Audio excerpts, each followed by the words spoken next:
talk to the auditor this week. And I clarified, because the audit said, we don't find any problems with the expenditures. But I wanted to find out what that meant. And so I called them up and discussed it with them, and I found out, well, what that meant was there was a policy that they were able to review somewhere that said these things were okay. So if I had a policy that they would pay for my country club dues at the card, that therefore the auditor would say, well, that's fine, because there's a policy for that. The auditor wasn't checking to see whether or not that was okay under Department of Education grant rules, whether it made sense under university rules, what have you, but under the rules of the card, which apparently the constituency board members can't even get. And you're required to have a constituency board at each one of these cards, which their website lists that there's 3 members of the constituency board, and those folks can't get it. I will also note there are a lot of freedom of information requests, public information requests that have been made, and that they're being stonewalled by the University of Florida. I have one response from University of Florida Assistant Counsel just recently. It was over, I think it's from last month, that the request went back to the folks who asked for the information, and it said, we figured out we're going to need 180 pages. It'll be 180 pages of information for you guys. That's what we've estimated to be. And so that, under the statute, would be a maximum of $27 that we could charge you. However, our staff time is going to take $2,300 for us to get those 180 pages for you. And if you would like us to collect that, we need to get half of the money first from you.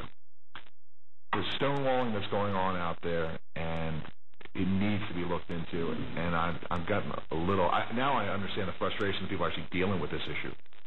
This is crazy, and we need to do something about it. And I hope that this task force will support making a recommendation that the Attorney General review this and the Department of Education do an audit. Now, I know that our State House has the ability to request an audit as well, I think on the House side. I'm not sure who's the chairman of the audit committee this year that can ask for a particular one. I think it was Representative Domino in the past. I'm not sure now. But we need to request a full audit of those expenditures. I asked card directors that I've spoken to review them, and they looked at it and told me these things were crazy and they wouldn't have them at our card. And I am a constituency board member. I would freak out if they were doing that at our card. We don't have enough money. But yet, we know they've sold at least $400,000. We don't know if it's come back yet. Yet the auditors themselves said it was $540,000 that was taken, that they could see, but only $400 was supposed to come back. We don't know if it's come back or not yet. And I'm told that, and it may very well be possible, I believe that gentleman still is on house arrest, but he's still friendly with some of our politicians in Tallahassee. And I just hope that those old boy network that's working up there realizes, occasionally your friends are thieves, and you should disassociate yourselves with them. And with that, if anybody has any questions or comments with it, because those folks have good reason to be upset in Jacksonville. All right, Dr. Bailey, I think you had a comment. I hate to use the cliche, but welcome to my world. I have been working with this group that controls CARD in Jacksonville for 20 years now, because they also run the Early Steps program there.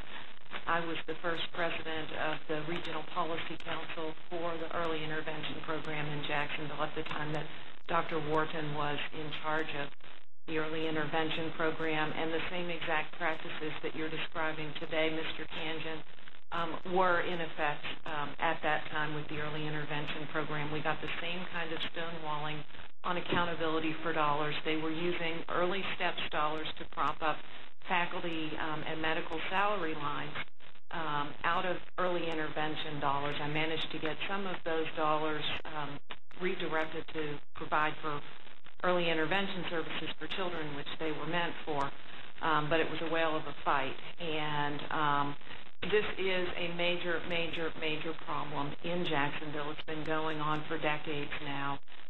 We are not seeing any progress whatsoever, and I can tell you from having worked for years with strong parent advocates like Laura Lynn Popp and a number of others in the community, they are very angry, but they are not hysterical people. They are not doing this for the benefit of their own children. As you said, many of their own children are frankly aging out of the main services that CARD there provides. And so they're doing this for the benefit of the community. I will tell you that I have had two very interesting emails since our last conference call. One was from the current executive director, medical director, I should say, of CARD, Dr. Childers, who emailed me and asked me in not a very friendly tone in the email for an explanation as to why this task force had made the recommendation to the governor that CARD should not have medical models, and proceeded to explain to me in the email that without CARD in Jacksonville, that children with autism wouldn't have adequate access to child psychiatry services, which just proves the point that they're operating a medical model. They're using dollars to pay for medical services that were not designed for that.